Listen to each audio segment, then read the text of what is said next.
Hi YouTube, it's Alan Vukas, and I'm here with another video update of my experience with bright line eating.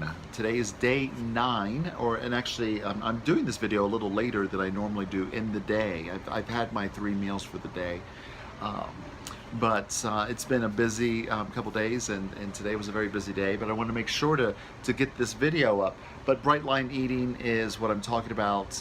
It's been 9 days now. Have been on this program, and that's what I would call it, a program, a way of approaching food, or reestablishing some boundaries with food for those that might have some susceptibility to food addiction.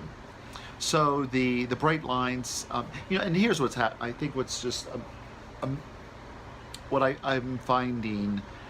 In my relationship to food, once again, is that by using the bright lines and to stay within those lines, in fact, then help your mind and your body heal itself in its relationship to food, and to where food then no longer becomes, we're no longer reacting to food as an addict, but we're no longer focused on the food and how can I get more of it, but we are now instead of what does my body need and how can I take care of it and how can I serve it with food, with the food that I have, the food that's mine.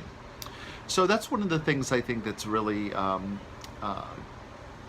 beautiful about bright line eating. So the bright lines, in case you're not familiar with it, the bright lines, there is no sugar or no sweeteners, nothing added for the purpose of sweetening. And I'm going to get back to that in a moment. The second one is no flour, nothing ground up for flour. This has nothing to do with about wheat or gluten, but it actually has to do with, as Susan says in her book, what she talks about is actually has to do with the surface area. You're processing the food, and now it is your body has greater surface area to work with. And I guess if you think about it, it is, instead of it's almost like it's getting it's concentrated. So anyway, so there's no sugar, no flour, and 3 meals with 3 meals a day with nothing in between, and weighed and measured meals. So how I say it is no sugar, no flour, and 3 weighed and measured meals. So there was something that I just wanted to chat about briefly. It was on my mind earlier. There was something in a video I was watching that's Susan. She does a lot of videos and a lot of material on her website and on our YouTube channel. She's very generous with what she offers, and I should put some links down below or in the comments. But here is one of the things that was what I heard Susan talk about, was that about mindset, or about a self-image and how we see ourselves. Now, before I moved to Colorado, I had been eating this way, no sugar, no flour, no wheat, for over 3 years.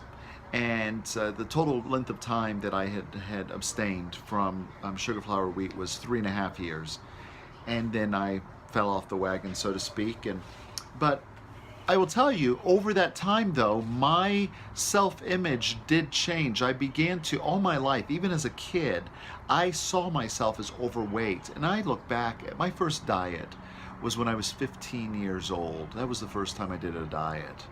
It was the T-Factor diet. And I'm not quite sure why my mom allowed me to do this, but, and I lost a few pounds. I was very successful on it. I followed it religiously. But when I look back at pictures of myself at 14, 15, 16 years old, there was nothing that I needed. I did not need to lose weight. It should have been the last thing that I was thinking about. It shouldn't have been on the radar. But so it has to be about self-image. I thought of myself as overweight. I used to look in the mirror and go, oh, my cheeks are so fat. And I don't know where I picked up the message, and it's really not important, but what I do know is that you are able to change the way you view yourself by the thoughts that you think, by what you're holding in mind, a mantra that that I say is that I'm fit, trim, and healthy, and I look great naked. You know, tell yourself this enough, then you develop a new image. And so after doing this for 3.5 years previously, before well, getting here to Colorado, and I had the image of myself to a more healthy size, the healthy size that I was at. And then when I fell off the wagon, so to speak, and went back to eating sugar and flour, then what I noticed, or what I just recently became aware of, is that I still had the thoughts in my mind that I weighed much less than what I actually did. Denial. Yeah, denial. It's a very powerful thing. But I think of myself now as at least slightly thinner than I was before. And so it can be changed, and it takes time.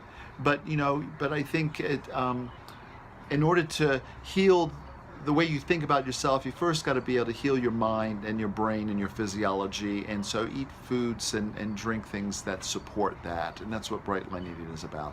So anyway, so that's just my thought for the day. Today was day 9. Great day. I just had a wonderful dinner. And during dinner, you have a protein and a salad, 8-ounce salad, and 6 ounces of produce and vegetable. So we didn't have salad, and as they say in Bright Line Eating, produce is produce. So I had to make some things. It was just, we ran out of lettuce. So I ended up having a big healthy portion of almost a double portion of my broccoli, but it was all weighed and measured, and then also there was some carrots with the pot roast. But it was a wonderful meal, very flavorful. And day 9, looking forward to day 10, and I hope this inspires you and encourages you on your journey as well, and taking care of yourself, and also take care of one another. And I'll see you in the next video.